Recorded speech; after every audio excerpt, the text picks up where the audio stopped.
floor to Michel Kazatchkine about the effect of criminalization.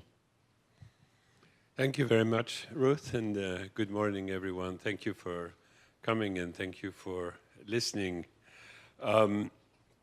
It's been, let me first say that it's been the view of the Commission, the strong view of the Commission from the very beginning that prohibition and prohibition law enforcement have failed and have failed on the own terms that these policies had put to themselves.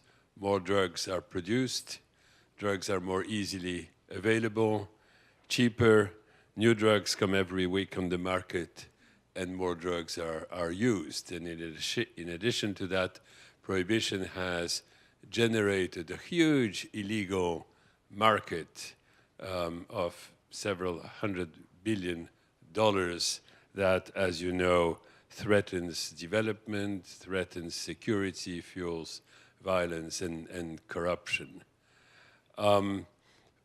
Within that sort of frame of the failure of prohibition and prohibition law enforcement, this report, as Ruth just said, focuses on criminalization.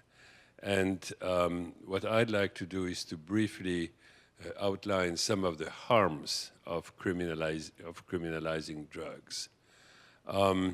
As a physician, I'll start with the fact that criminalization of drug use has threatened and continues to threaten worldwide public health safety.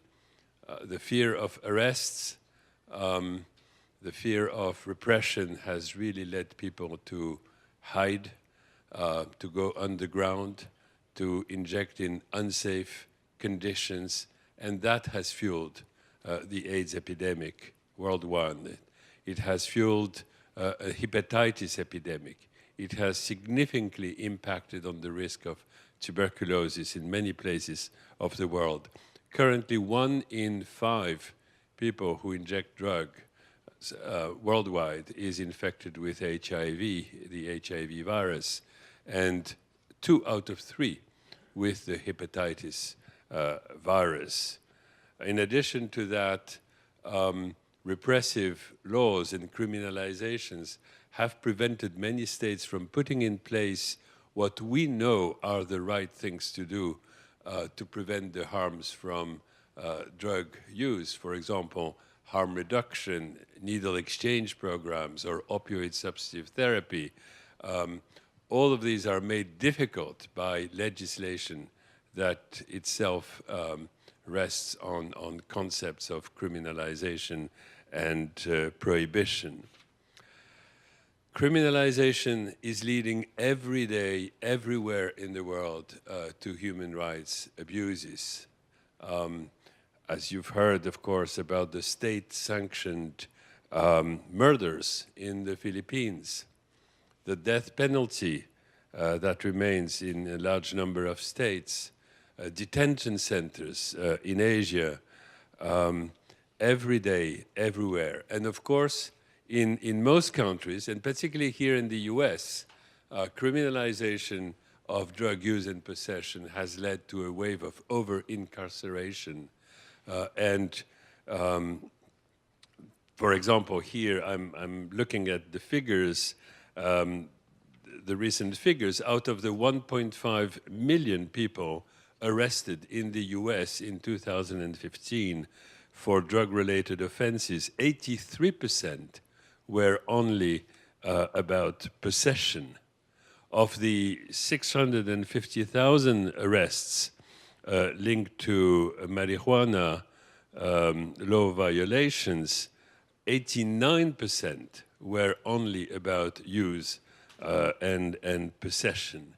And in addition to that, these arrests and incarceration, as you know, disproportionately affect minorities, women. 70% of the women incarcerated in Latin America or in Southeast Asia are incarcerated for drug-related offenses.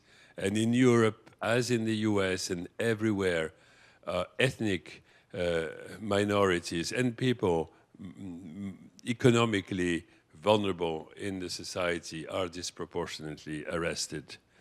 In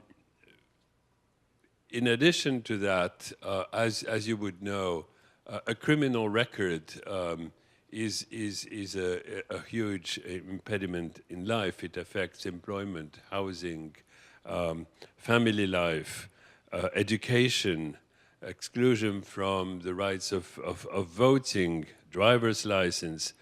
It can lead to separation of families. It is of a huge impact on everyday's life. Let me quote here Kofi Annan, a member of our commission, who recently said in Geneva, "Surely not, it's not the job of the criminal justice system to prescribe remedies to deal with public health concerns." And lastly, let me say that in this particular report, we also touch on something else, which is the right to privacy as a key element of human dignity.